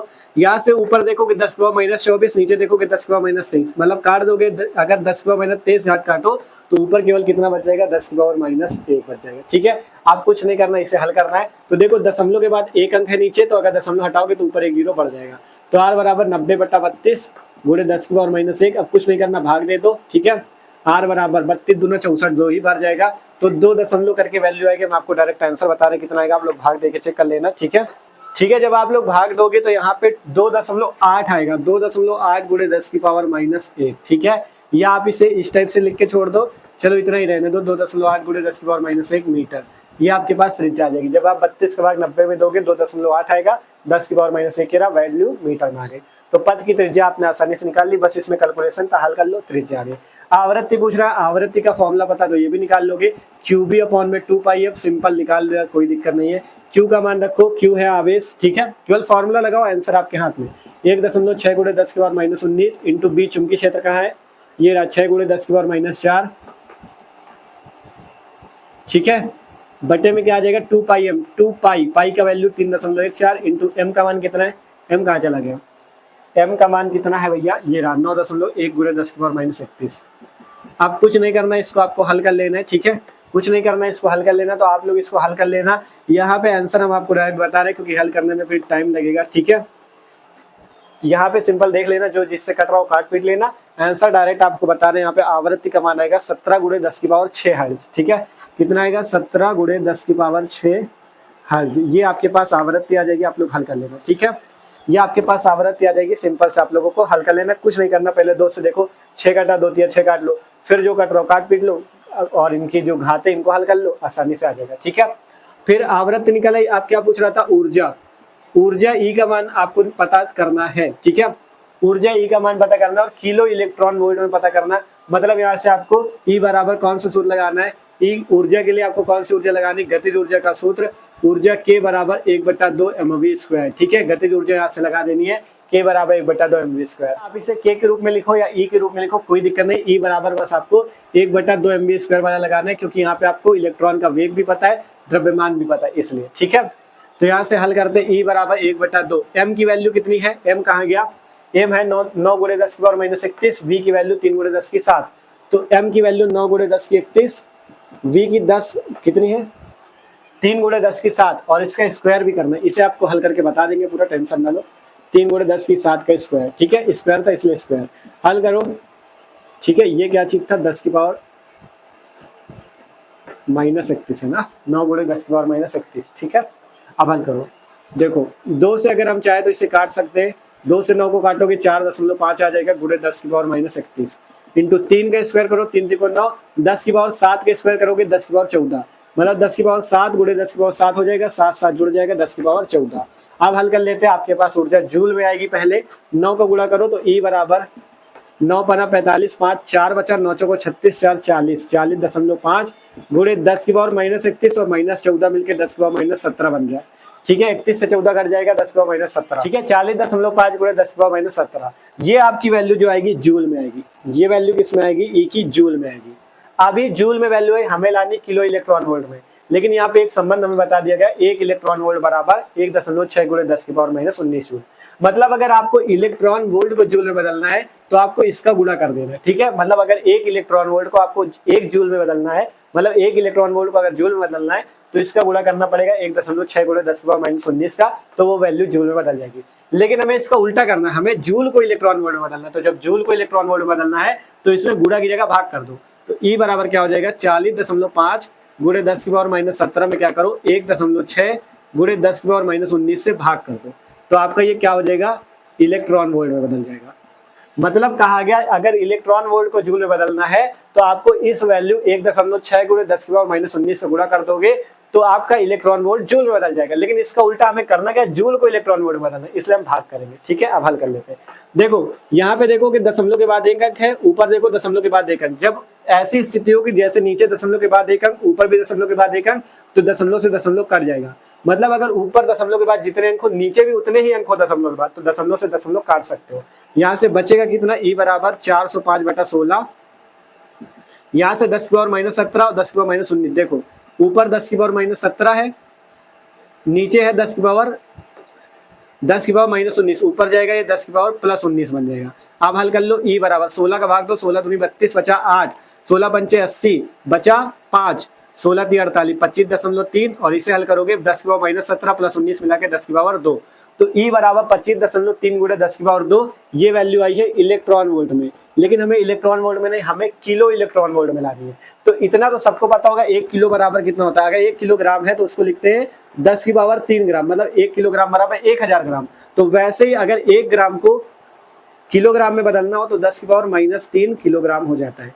ठीक है, यही चीज तो करते हैं। अगर 1 किलोग्राम बराबर 10⁻3 ग्राम है, तो अगर 1 ग्राम को किलोग्राम में बदलना है तो 10⁻−3 किलोग्राम होता है। वैसे ही अगर 1 इलेक्ट्रॉन वोल्ट को किलो इलेक्ट्रॉन वोल्ट में बदलना है तो 10⁻−3 का गुणा करना पड़ेगा। तो यहाँ से हम क्या कर देंगे, E बराबर 25.3 गुणे 10⁻2, और इसमें हम 10⁻−3 का गुणा कर देंगे तो ये वैल्यू किलो इलेक्ट्रॉन वोल्ट में आ जाएगी। ठीक है, ये वैल्यू किलो इलेक्ट्रॉन वोल्ट में आ जाएगी। अब हल कर लो। E बराबर 25.3, यहाँ से 10⁻2 और 10⁻−3 मिलके 10⁻−1 इलेक्ट्रॉन किलो इलेक्ट्रॉन वोल्ट। ठीक है, किलो इलेक्ट्रॉन वोल्ट, यही आपके पास आंसर हो जाएगा। ठीक है, 25.3 गुणे 10⁻−1 किलो इलेक्ट्रॉन वोल्ट आंसर। ठीक है, सिंपल सा यही आपके पास आंसर हो जाएगा, कुछ नहीं था। पहले जूल में वैल्यू आती है, जब इलेक्ट्रॉन वोल्ट बदलना हो तो इससे भाग दे दो 1.6 गुणे 10⁻−19 से, फिर जब इलेक्ट्रॉन वोल्ट में आएगी किलो इलेक्ट्रॉन वोल्ट बदलने के लिए 10⁻−3 का गुणा कर दो, बस हो गया। ठीक है, तो ये सवाल भी आसानी से हल है। R का मान इस सूत्र से निकाला, आवृत्ति F का मान इस सूत्र से निकाला, हर्ज में आवृत्ति आती है इसलिए हर्ज HZ का मतलब हर्ज, आवृत्ति का मात्रक हर्ज होता है। ठीक है, ऊर्जा ये निकल आई। आपका सवाल में यही चीजें पूछी गई थी, ऊर्जा, आपका त्रिज्या और आवृत्ति। ये सवाल भी हल है। एक और भी क्वेश्चन है, थोड़ा सा अच्छा सा क्वेश्चन है, उसे भी देख लेते हैं, फिर इस वीडियो को समाप्त करते हैं। ठीक है, तो जल्दी से इसे नोट करो, देखते हैं अगला क्वेश्चन। अब जो ये अगला क्वेश्चन है ना, ये क्वेश्चन बहुत ही अच्छा क्वेश्चन है। ठीक है, सवाल देखो, ये आपका पढ़ते हैं फिर समझते हैं। कहा गया किसी गैल्वेनोमीटर की कुंडली का प्रतिरोध 15 ओम है 4 MA लिखा है, मतलब 4 मिली एम्पियर इस बार दिया। 4 मिली एम्पियर की विद्युत धारा प्रवाहित होने पर यह पूर्ण स्केल विक्षेप दर्शाता है। आप इस गैल्वेनोमीटर को 0 से 6 एम्पियर परास वाले अमीटर में कैसे रूपांतरित करेंगे? ठीक है, कह रहा है गैल्वेनोमीटर को अमीटर में कैसे रूपांतरित करेंगे। यहाँ पे गैल्वेनोमीटर जानते हो क्या होता है? गैल्वेनोमीटर ये इंग्लिश में होता है, ठीक है। गैल्वेनोमीटर, इसका नाम क्या होता है? इसे बोला जाता है धारा मापी। गैल्वेनोमीटर क्या होता है? धारा मापी होता है, ठीक है। गैल्वेनोमीटर को क्या बोलते हैं? धारा मापी। मतलब यहाँ पे गैल्वेनोमीटर को अमीटर में बदलना है, मतलब धारा मापी को अमीटर में बदलना है। तो जिसने समझ रखा है कि धारा मापी को अमीटर में कैसे बदला जाता है, धारा मापी को वोल्ट मीटर में कैसे बदला जाता है, वो तो ये सवाल आसानी से लगा लेगा, लेकिन जिसने नहीं पढ़ा वो नहीं समझ पाएगा। इसलिए अगर आपने धारा मापी को अमीटर बदलना, धारा मापी को वोल्ट मीटर बदलना नहीं समझाए तो आपसे बता रहे वो वीडियो जरूर देख लेना, जाके फिजिक्स की जो डिस्क्रिप्शन में प्लेलिस्ट है वहां पे वो वीडियो आपको मिल जाएगा, उसको पढ़ लेना, आसानी से इस तरह के सवाल आप कर पाओगे, ठीक है। आप देखो सवाल में क्या क्या दिया, नोट करते, पहले हल करते इस सवाल को। आपको दिया गैल्वेनोमीटर की कुंडली का प्रतिरोध, ठीक है। देखो जो गैल्वेनोमीटर धारा मापी होता है इस टाइप से होता है, ठीक है। इस टाइप से मान लो ये धारा मापी है और धारा मापी के प्रतिरोध को G से लिखा जाता है, ना कि R से। धारा मापी गैल्वेनोमीटर G से होता है, इसलिए इसका प्रतिरोध G से लिखा जाता है, ठीक है। धारा मापी का प्रतिरोध G बराबर दिया है, ठीक है। धारा मापी का प्रतिरोध G बराबर दिया है 15 ओम, ठीक है। G कितना दिया गया है? 15 ओम आपको दिया गया है। अब कह रहा है 4 मिली एम्पियर की विद्युत धारा, यहाँ से क्या होती है? 4 मिली एम्पियर की विद्युत धारा जाती है, ठीक है। मतलब अगर धारा मापी में धारा को हम IG से लिखे, धारा मापी के लिए हम G से धारा को लिखे IG, तो वो कितनी दी है? 4 मिली एम्पियर। अगर इसे एम्पियर में बदलो तो 4 गुणे 10 की पावर -3 एम्पियर की धारा है, ठीक है। मतलब मिली लीटर को या मिलीलीटर को लीटर बदलते तो 10 की पावर -3 का गुणा करते, वैसे मिली एम्पियर को एम्पियर बदलोगे तो 10 की पावर -3 का गुणा होगा। फिर क्या आ गया? 4 मिली एम्पियर की विद्युत धारा प्रवाहित होने पर यह पूर्ण स्केल विक्षेप दर्शाता है। अगर ये क्या करता है? 4 मिली एम्पियर की धारा को लेता है अपने अंदर तो पूर्ण स्केल विक्षेप दर्शाता है। अब कह रहा है आप इस गैल्वेनोमीटर को 0 से 6 एम्पियर परास वाले मीटर में कैसे बदलेंगे। देखो हमने ये चीज पहले ही समझा रखा है, धारा मापी जो होता है छोटी धाराओं को नापता है। धारा मापी क्या करता है? छोटी धाराएं नापता है, जैसे मिली एम्पियर वाली, माइक्रो एम्पियर वाली, ये छोटी धारा माप सकता है। अगर बड़ी धारा दे दो इसे 4 एम्पियर की, 5 एम्पियर की, 10 एम्पियर, ये नहीं नाप पाएगा। ये केवल छोटी धाराएं नापता है, जैसे ये वाली 4 गुणे 10 की पावर -3 एम्पियर वाली, जिसे 4 मिली एम्पियर कहा गया। धारा मापी का कार्य होता है छोटी धाराओं को नापना, और अमीटर का कार्य होता है बड़ी धाराएं नापना, जैसे 4 एम्पियर, 5 एम्पियर, 6 एम्पियर, कितनी बड़ी धारा दे दो अमीटर नाप देगा। तो ये चीज होता है। तो अगर आपके पास धारा मापी है, आपको इसे अमीटर बदलना है, तो धारा मापी को अमीटर बदलने के लिए क्या किया जाता है? धारा मापी के समांतर क्रम में एक शंट प्रतिरोध जोड़ा जाता है, जिससे धारा मापी अमीटर में बदलता है। यहाँ पे कहा गया है आप इस धारा मापी या गैल्वेनोमीटर को 0 से 6 एम्पियर परास वाले, मतलब आपको अगर इसे 6 एम्पियर की धारा देना हो, मान लो ये आपका धारा मापी कहा गया 4 मिली एम्पियर में पूर्ण विक्षेप दिखाता है। अब मान लो आपको इसे क्या करना हो, जो I का मान हो, धारा I जो हो वो कितनी हो? 0 से 6 एम्पियर, मतलब अधिकतम 6 एम्पियर की धारा आपको इसे देनी हो। तो 6 एम्पियर की धारा अगर आप इसे दोगे तो ये 6 एम्पियर की धारा थोड़ी नहीं नाप पाएगा। ये क्या करेगा? ये केवल छोटी धारा नापता है, 6 एम्पियर की धारा नहीं नाप पाएगा। तो इसके लिए हम क्या करते हैं? 6 एम्पियर की धारा देने के लिए इस धारा मापी को अमीटर में बदलते हैं, ठीक है। कहा गया है 6 एम्पियर परास वाले अमीटर में कैसे रूपांतरित करेंगे। इसे रूपांतरित करने में आपको क्या करना होगा? तो इसलिए यहां से आपको अब लिखना है, देखो I का मान कितना है? 6 एम्पियर। I का मान है 6 एम्पियर की धारा है, ठीक है। अब आपको यहां से लिखना है कि 0 से 6 एम्पियर परास वाले, यही क्वेश्चन होता है, 0 से 6 एम्पियर परास वाले अमीटर में बदलने के लिए, अमीटर में बदलने के लिए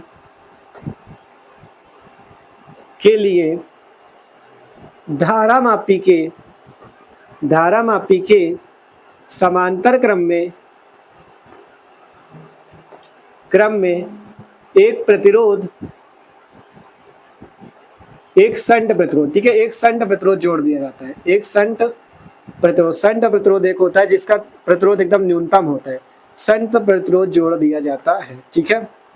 ये चीज हमने पहले पढ़ा रखा है यार, इसीलिए कह रहा है, अगर नहीं पढ़ा तो वो वीडियो देख लेना, जिससे आपको समझ में आ जाएगा। देखो अगर धारा मापी को मीटर बदलना है तो क्या करो, इसके समांतर क्रम में, यहाँ पे इसके समांतर क्रम में एक प्रतिरोध जोड़ दो इस टाइप से। ये क्या हो गया? इसके समांतर क्रम में एक प्रतिरोध जुड़ गया।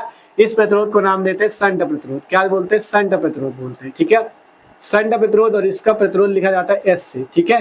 ये होता है संड प्रतिरोध, ठीक है। अगर आपको धारामापी को अमीटर बदलना है तो संड प्रतिरोध को समांतर क्रम में जोड़ दो, और अगर क्या करना हो धारामापी को वोल्ट मीटर में बदलना हो, अमीटर में नहीं वोल्ट मीटर बदलना हो, तो इस संड प्रतिरोध को यहाँ पे जोड़ देते श्रेणी क्रम में, ठीक है। ये दो स्थितियां थी, दोनों हमने करा रखी है, आप लोग पढ़ लेना जाके, ठीक है। तो यहाँ से क्या हुआ, सबसे पहले बात हुई थी कि धारामापी गैल्वेनोमीटर की कुंडली का प्रतिरोध 15 ओम है, ठीक है, मतलब जी का मान 15 ओम है। फिर कहा गया इसमें कितनी धारा, 4 मिली एम्पियर की विद्युत धारा प्रवाहित होने पर यह पूर्ण विक्षेप दिखाता है, मतलब यहाँ पे 4 मिली एम्पियर की धारा सह सकता है। तो धारा इसकी दिखाई गई IG से 4 मिली एम्पियर। अब अगर यहाँ पे 4 मिली एम्पियर है, फिर कहा 0 से 6 एम्पियर परास वाले, 0 से 6 एम्पियर मतलब अमीटर में क्या हो 0 से 6 एम्पियर तक की धारा हम लोग माप सके, ऐसा अमीटर हो तो 6 एम्पियर की धारा तो धारामापी मापता नहीं, इसके लिए हमें इसे अमीटर में बदलना होगा। तो 0 से 6 एम्पियर के लिए हमें अधिकतम आई का मान कितना चाहिए, 6 एम्पियर का चाहिए। तो अगर हमें 6 एम्पियर में बदलना है तो इसके समांतर क्रम में हमें संड प्रतिरोध जोड़ देंगे, जिससे होगा क्या 4 मिली एम्पियर की धारा तो ये ले जाएगा, मतलब ये जो IG धारा है जिसका मान 4 मिली एम्पियर ये तो ये ले जाएगा, बची हुई धारा कौन ले जाएगा, बची हुई धारा ये ले जाएगा, मतलब I माइनस IG धारा आपका ये संड प्रतिरोध ले जाएगा, ठीक है। देखो I धारा यहाँ से आ रही है, IG इसमें है, तो बची हुई धारा जो होगी I से IG को घटा देंगे, या आप क्या कह सकते हो 6 से 4 मिली एम्पियर को घटा देंगे, 6 से 4 मिली एम्पियर को घटा देंगे, तो जो धारा होगी वो इस संड प्रतिरोध में जाएगी, ठीक है। यही चीज तो है, देखो 3 हिस्सों में धारा बटी, I धारा यहाँ से आई थी, यहाँ IG निकल गई, यहाँ कितनी बच जाएगी I माइनस IG, ठीक है। वैसे अगर यहाँ पे 6 एम्पियर आई है, यहाँ पे 4 मिली एम्पियर मतलब 4 गुणे 10 की पावर माइनस 3 एम्पियर है, ये देखो एम्पियर बदला 4 गुणे 10 की पावर माइनस 3, तो यहाँ पे कितनी बचेगी 6 माइनस 4 गुणे 10 की पावर माइनस 3। ये चीज होता है, और ये तभी समझ पाओगे जब आपने इसके पहले वाला वीडियो देख रखा है, ठीक है। इसलिए कह रहे हैं पहले वाला वीडियो देख लेना, क्योंकि इस टाइप के क्वेश्चन पेपर में आते हैं, ठीक है। तो यहाँ से मेन आपको क्या समझना, आपको यहाँ पे ये बताना है कि अमीटर में कैसे परिवर्तित करेंगे, तो उसके लिए संड प्रतिरोध का मान निकाल लो, यही लिख देंगे इतना संड प्रतिरोध हमें समांतर क्रम में जोड़ना पड़ेगा तो अमीटर का मान हो जाएगा, ठीक है। तो हम यहाँ से क्या करेंगे, हमने लिखा है कि 0 से 6 एम्पियर परास वाले मीटर बदलने के लिए धारामापी के समांतर क्रम में एक संड प्रतिरोध जोड़ दिया जाता है, ठीक है। तो संड प्रतिरोध का सूत्र क्या होता है, संड प्रतिरोध का सूत्र होता है IG इंटू G बटे में I माइनस IG, ये सूत्र होता है, ठीक है। IG क्या होती है, धारामापी की धारा, G क्या होती है, धारामापी का प्रतिरोध, I क्या है जो पूरी धारा है, ठीक है, यहाँ से जो टोटल धारा है, और IG स्मॉल IG क्या है, स्मॉल IG धारामापी की धारा, मतलब ये I माइनस IG धारा जो होती है संड में जाती है, ठीक है। इसलिए सूत्र होता है IG इंटू G बटा I माइनस IG। इसी फॉर्मूले से संड का मान निकालो, आपके काम चल जाएगा। S का मान निकालो IG का मान कितना है 4 मिली एम्पियर, इसे एम्पियर में बदला था 4 गुणे 10 की पावर माइनस 3 इंटू G का मान कितना है, G का मान है 15 बटे में I माइनस IG, I कितना है, I है 6 और IG है 4 गुणे 10 की पावर माइनस 3, तो 6 माइनस 4 गुणे 10 की पावर माइनस 3। अब इसे आपको हल कर लेना, आपके पास आपका आंसर आ जाएगा। देखो हल करते हैं, IS बराबर 15 का 4 से गुणा करो, 15 चौको 60 गुणे 10 की पावर माइनस 3, ठीक है, 15 चौको 60 गुणे 10 की पावर माइनस 3। आप देखो 4 में है 10 की पावर माइनस 3, यहाँ पे 6 पहले लिखा हुआ है, 6 माइनस 4 गुणे 10 की पावर माइनस 3, 10 की पावर माइनस 3 का मतलब है आपको यहाँ पे क्या करना है, 3 अंक पे दशमलव लगाना है, तो 4 गुणे 10 की पावर माइनस 3 को हम ऐसे लिख सकते हैं 0.004। इसे क्या लिख सकते हो, 4 गुणे 10 की पावर माइनस 3 लिख लो। देखो 1 2 3 अंक पे दशमलव लगा है, तो 4 गुणे 10 की पावर माइनस 3 को 0.004 लिख सकते हो, ठीक है। अब देखो ये ऐसा इसलिए लिखा गया क्योंकि 6 से 4 गुणे 10 की पावर माइनस 3 कैसे घटता, इसलिए हमने इसे 0.004 बदल दिया। और ये जो 6 है आप इसे ऐसे बदल सकते हो, इसमें 3 अंक पे दशमलव, तो इसमें भी लगा दो 3 अंक पे, ठीक है। देखो 6.30 है, दशमलव के बाद के जितने जीरो होते हैं उनसे कोई मतलब नहीं होता, आप लिख सकते हो, चाहे 10 जीरो लिख डालो दशमलव के बाद, कोई दिक्कत नहीं। तो 6.30 हमने इसको बना दिया, और 4 गुणे 10 की पावर माइनस 3 को 0.004 क्यों बनाया, क्योंकि इससे घटाने में आराम रहेगा। तो अब घटा लेते हैं, देखो 6.30 से हमें घटाना 0.004, घटा लो, माइनस करो, 10 से 4 गया 6, यहाँ पे 9 आ जाएगा, यहाँ पे 9 आ जाएगा, यहाँ से एक हासिल लिया था इसलिए 5.996, तो यहाँ से आएगा S बराबर 60 गुणे 10 की पावर माइनस 3 बटे में 5.996, ठीक है, ये वैल्यू आ जाएगी। इसे हल करें अगर, तो देखो 60 को बना लो 6, ये जो 0 है, 0 का मतलब 10 की पावर 1, 10 की पावर 1 10 की पावर माइनस 3 से मिलेगा 10 की पावर माइनस 2 बटे में 5.996, ठीक है। ध्यान से देखो, ये जो 60 था, 60 का मतलब 6 गुणे 10, ठीक है, तो 10 की पावर 1 10 की पावर माइनस 3 से हो गया, 10 की पावर माइनस 2 ये आ गया। अब अगर देखो 5.996 एकदम वैल्यू लगभग 6 की बराबर है, तो अगर इसे काटो 5.996 से 6 को तो कम से कम पूरी वैल्यू लगभग करके एक ही आएगी, तो एक वैल्यू ये आ जाएगी और 10 की पावर माइनस 2 ये, तो 1 गुणे 10 की पावर माइनस 2 ओम का प्रतिरोध आ जाएगा एस का मान। ठीक है, मतलब आप अगर 5.996 से 6 को काटोगे लगभग एक वैल्यू आएगी 1 गुणे 10 की पावर माइनस 2। ठीक है, तो यहाँ से आप लिख सकते हो, यहाँ से क्या लिख सकते हो कि 0 से 6 एम्पीयर परास वाले अमीटर बदलने के लिए धारामापी के समांतर क्रम में इतना प्रतिरोध जोड़ना होगा। ठीक है, यहाँ से लिख देते हैं आगे कि 0 से 6 एम्पीयर परास वाले अमीटर में बदलने के लिए, अमीटर में बदलने के लिए कितना प्रतिरोध लगेगा, इतना प्रतिरोध। शंट का मान कितना, एस का मान 1 गुणे 10 की पावर माइनस 2 ओम का प्रतिरोध धारामापी के समांतर क्रम में जोड़ना पड़ेगा, धारामापी के समांतर क्रम में जोड़ना पड़ेगा। ठीक है, ये चीज आपको लिख देना है, जोड़ना पड़ेगा। ठीक है, हमने क्या लिख दिया कि अगर आप 0 से 6 एम्पीयर परास वाले अमीटर बदलना चाहते हो तो इसके लिए आपको क्या करना पड़ेगा, ये जो एस का मान आया इसी एस के मान को समांतर क्रम में जोड़ना पड़ेगा। तो यही चीज लिख दिया, परास वाले अमीटर बदलने के लिए इतना 1 गुणे 10 की पावर माइनस 2 ओम का प्रतिरोध धारामापी के समांतर क्रम में जोड़ना पड़ेगा। ठीक है, बस सवाल हल हो चुका है, कुछ नहीं इसमें, आंसर यही है। ठीक है, यही आंसर है। देखो ये सवाल आपको तभी हमने बताया, तभी समझ में आ सकता भाई साहब जब आप धारामापी का मीटर में रूपांतरण और धारामापी का वोल्ट मीटर में रूपांतरण अच्छे से इसके पहले वाली वीडियो से पढ़ लोगे, जाके वो पढ़ लोगे फिर ये सवाल देखना आपको आसानी से समझ में आ जाएगा। ठीक है, क्योंकि ये वाला सवाल पूछा जाता है ज्यादातर अमीटर में रूपांतरण वाला, किसी सवाल में वोल्ट मीटर में रूपांतरण पूछा जाएगा तो उसमें क्या करना, धारामापी के श्रेणी क्रम में वोल्ट मीटर जोड़ा जाता है। उसमें भी हमने पूरा बताया धारामापी का वोल्ट मीटर में रूपांतरण कैसे होता है, एस का फॉर्मूला क्या आता है, उससे आप एस का फॉर्मूला से एस निकाल लो, आसानी से आप उसमें बता दोगे। ठीक है, तो इस टाइप से आसानी से ये सवाल भी हल हो जाता है। अगर कम समझ में हो आपसे कहा पहले वो वीडियो देख लेना, उसके बाद ये देखना, आपको समझ में आ जाएगा। ठीक है, तो मतलब अगर धारामापी को अमीटर में बदलना था 0 से 6 एम्पीयर परास वाले में तो उसके समांतर क्रम में एक शंट प्रतिरोध जोड़ा जाता है और उसी शंट प्रतिरोध का मान आपको निकाल लेना है और यही आपका जो होगा, इसी को बाद में लिख देना कि 0 से 6 एम्पीयर परास वाले मीटर बदलने के लिए इतना प्रतिरोध समांतर क्रम में जोड़ना पड़ेगा, आपका काम हो जाएगा। बस यही आंसर है, हो गया। ठीक है, तो आशा करते हैं आज के वीडियो अच्छा लगा होगा। इस चैप्टर के जितने भी इंपॉर्टेंट न्यूमेरिकल थे हमने आपको पूरे इस वीडियो में लगवाने का प्रयास किया, बहुत ज्यादा मेहनत की आपके लिए कि आपको कोई सवाल न छूटे। ज्यादातर जितने इंपॉर्टेंट क्वेश्चन है सारे आपको इसी वीडियो पे लगाए। ठीक है, तो वीडियो अच्छा लगा हो लाइक कर लेना और जो लोग चैनल पे ना हो सब्सक्राइब कर लेना, क्योंकि मस्त तरीके से तैयारी चले क्लास 12 के सभी सब्जेक्ट की। ठीक है, सब्सक्राइब कर लो और आप चाहो तो मैं इंस्टाग्राम और फेसबुक पे भी फॉलो कर सकते हो, उसकी लिंक भी आपको डिस्क्रिप्शन में मिल जाएगी। तो मिलता है अगले वीडियो पे, सब्सक्राइब जरूर कर लो जिससे अगला कोई वीडियो आए तो वीडियो की नोटिफिकेशन आपके पास जरूर आए। सब्सक्राइब करने के बाद जो बेल आइकन होता है, ठीक है, उसमें ऑल को सेट कर लेना, आपके पास सारे वीडियो की नोटिफिकेशन आएगी। ठीक है, तो मिलते हैं अगले वीडियो पे, इसे नोट कर लो।